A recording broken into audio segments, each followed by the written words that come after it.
Sebelumnya, saudara, puluhan anggota Ultras Garuda berunjuk rasa di kantor PSSI. Mereka hadir dengan atribut hitam, membawa poster, hingga menyalakan flare sebagai simbol protes.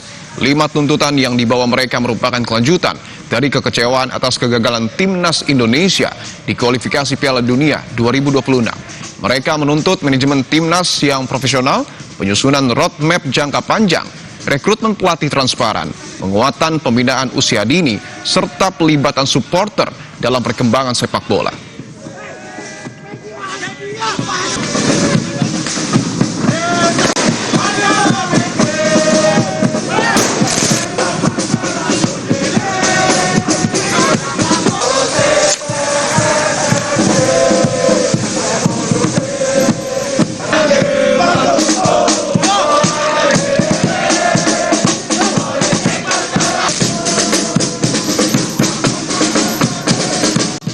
Ultras Garuda berunjuk rasa menuntut adanya perubahan total di tubuh PSSI. Bisakah tuntutan itu dipenuhi PSSI? Kami akan membahasnya bersama analis sepak bola Firzi Idris.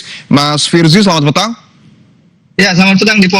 Mas Firzi, saya ingin langsung tanyakan, apakah 5 tuntutan revolusi PSSI memungkinkan untuk terlaksana? Ya, kalau saya baca tuntutan-tuntutannya sih ada beberapa yang tentu bisa, ada beberapa yang mungkin masih ada dalam timeline ya. Kayak misalnya beberapa diantaranya kan ada roadmap ya, terutama ya roadmap setelah apa kegagalan di Piala kualifikasi. Sebenarnya saya nggak ingin bilang kegagalan sih di Piala Dunia, di kualifikasi Piala Dunia ini, karena kita udah melaju sangat-sangat jauh dibandingkan dengan apa yang pernah kita raih sebelum-sebelumnya ya sebagai negara merdeka. Tapi saya udah lihat roadmap ke 2034 ya, di mana di roadmap itu kita ingin menuju ke ranking 60-70 dunia. Kita qualify secara beruntun ke Piala Dunia ya.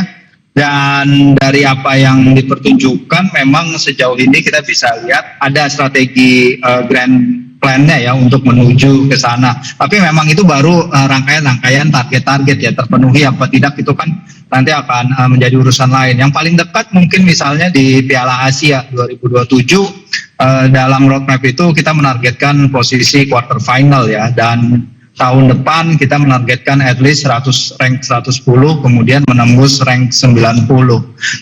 Dan kalau tuntutan yang lain menurut saya dengan menunjuk pelatih yang tepat itu adalah suatu hal yang wajar ya, maksudnya setelah dibakol apa yang terjadi dengan penunjukan Patrick Kluivert kemarin, timeline penunjukan pelatihnya menurut saya sekarang memang waktunya PSSI lebih memakai waktu yang ada untuk menunjuk pelatih yang tepat dengan karakter dan identitas tim ini. Dan di roadmap itu udah ada identitas permainan yang diinginkan, identitas komitmen bermain seperti apa, pemain tipe apa yang seperti diinginkan, dan cara bermain seperti apa yang diperlukan bagi skuad Garuda ke depan. Nah, jadi ya seharusnya sih semua yang di layout dan diminta itu bisa dilaksanakan at least dalam short dan medium term ya, Mas Dipo. Oke, saya ingin membahas terkait dengan proses rekrutmen pelatih yang transparan yang kemudian juga menjadi tuntutan dari Ultras kita. Apakah artinya ketika PSSI menunjuk Patrick Kluivert sebelumnya menjadi ketua ataupun menjadi pelatih Timnas Indonesia,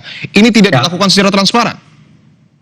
Sebenarnya ketika itu kan memang karena timelinenya begitu mepet ya, mungkin itu adalah suatu hal yang extraordinary ya, di mana ketika itu Potin dianggap gagal di Piala AFF 2024, kita nggak berhasil keluar grup, dan PSSI tidak memberi mereka waktu ruang banyak gitu, karena dari Desember ketika keputusan untuk memberhentikan coach dilakukan, waktu untuk mencari pelatih baru itu hanya paling ideal memang Januari 2025 awal, dan itu yang dilakukan. Dan Pak Erick bilang sendiri bahwa wawancara dilakukan ketika dia berada di luar negeri, bahkan waktunya mendekati Natal, sehingga sangat-sangat tidak ideal mungkin kandidat yang tersaring untuk pada waktu itu ya, pada waktu tersebut, sehingga sangat wajar kalau sekarang mereka memberi ruang kepada waktu mereka sendiri, dan katanya udah ada 5 nama ini yang sudah masuk di antara Alexander Zwiers dan BTN, sehingga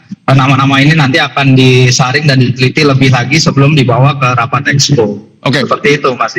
Tapi sebelumnya Mas Firzi, apakah ada aturan untuk kemudian melibatkan supporter ketika PSSI ingin memilih pelatih? Oh, tentu tidak ya. Oke. Tentu tidak. Tapi sebenarnya kalau Vox Populi itu kan sebenarnya turut menentukan ya. Dan kita kan tahu sejak awal bagaimana reaksi terhadap pemberhentian Coach Shin seperti apa dan penunjukan Patrick Kluivert seperti apa. Banyak yang udah melihat ada banyak red flag nih ke Patrick Kluivert. Cuman mungkin ketika itu dia adalah pilihan terbaik di antara yang tersedia dengan waktu yang mepet itu tadi. Sehingga wajar kalau akhirnya dia yang terpilih dan ternyata itu adalah gamble yang backfired ya, yang tidak terbukti berhasil. Ya. Cuman dengan sekarang waktu yang lebih banyak, harapannya nama-nama kandidat yang tadi udah disaring ada 5, background yang bisa memuaskan para supporter dan kemudian pengalamannya, track record terutama, dan itu yang diinginkan para fans dan wajar saja kalau mereka menginginkan hal seperti itu yang to be fair ketika itu memang juga tidak dimiliki Patrick dengan track record dia di dunia kepelatihan yang sangat-sangat minim sekali. This isn't just any chat, it's ClickUp chat. Sure, you can tag your team, ask questions, and even drop an emoji. But the real Oke, yang menarik juga bahwa ada narasi ataupun permintaan Erick Thohir out. Apakah kemudian ini bisa mengarah pada pergantian ketua umum PSSI? Terlalu prematur mungkin ya, terlalu dini kalau meminta hal seperti itu. Kalau menurut saya pribadi ya,